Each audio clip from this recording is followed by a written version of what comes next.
নাঙ্গলকোটে BNP মহাসচিব মির্জা ফখরুল ইসলামের আগমন উপলক্ষে আব্দুল গফুর ভূঁইয়ার পথসভা।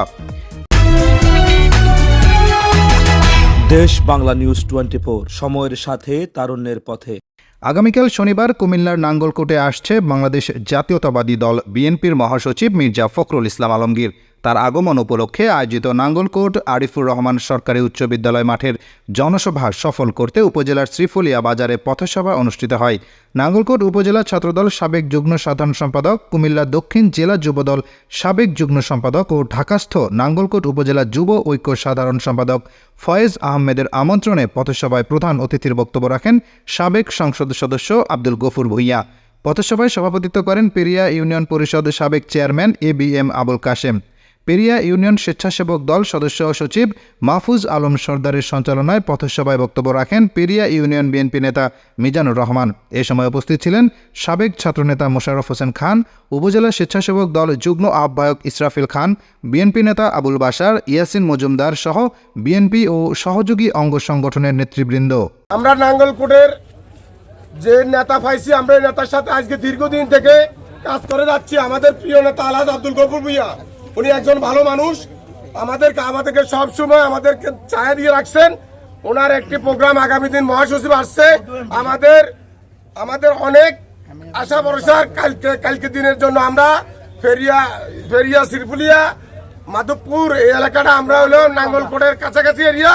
আমরা এখান থেকে সবাই দলবদ্ধভাবে যেভাবে যাওয়া যায় সর্বোচ্চ লোক নিয়ে আমরা নাঙ্গলকোট যাবো ইনশাআল্লাহ। শেখ হাসিনা আজকে কোথায়?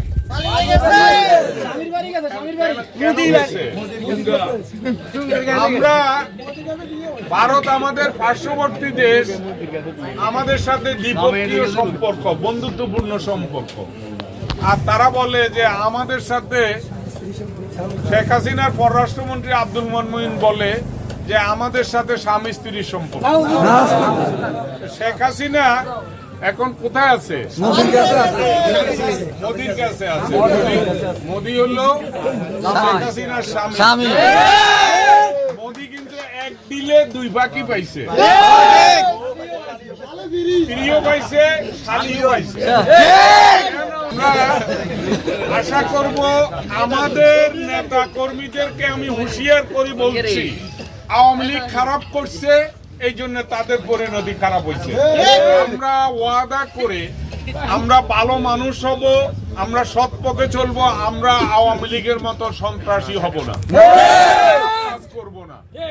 আমরা মানুষের সেবা করব, আমরা ত্যাগ স্বীকার করব, আমরা আমি এবার একটি অভূতপূর্ব দৃশ্য দেখছি। মানুষ আগে ত্রাণের জন্য দৌড়াইতো, ত্রাণ আসলে ইয়ে করতে, এখন ত্রাণ মানুষের জন্য পিছনে দৌড়ায়। এটা অভূতপূর্ব। কোথা থেকে আসতেছে, কিভাবে আসছে আল্লাহ ভালো জানেন, গাফুরুর রহিম জানেন। এই যে একটু আগে দেখিয়ে আসলাম, বড় 3 ট্রাক ঢুকছে, যশোর থেকে আসছে, মানে চিন্তার বাইরে। ওই শেখ হাসিনা তাবেদার সরকার ছিল মোদির, ভারতের। যখন তার পতন হইল, মোদি ভারত আমাদের উপরে গোসা করে বান ছাড়ি দিছে, মনে করছে যে ডুবাই মারি ফেলে, এবং কিন্তু মারতে পারে নাই। আমরা মোকাবেলা করতেছি সাহসের সাথে ইনশাআল্লাহ। আমরা আমাদের ইমানি শক্তি দিয়ে আমরা এই জালেমের জুলুম আমরা আর আসতে দেব না। মহাসচিব যেন দেখে নাঙ্গলকোটের মাটি। দেশ বাংলা নিউজ 24, সময়ের সাথে তারুণ্যের পথে।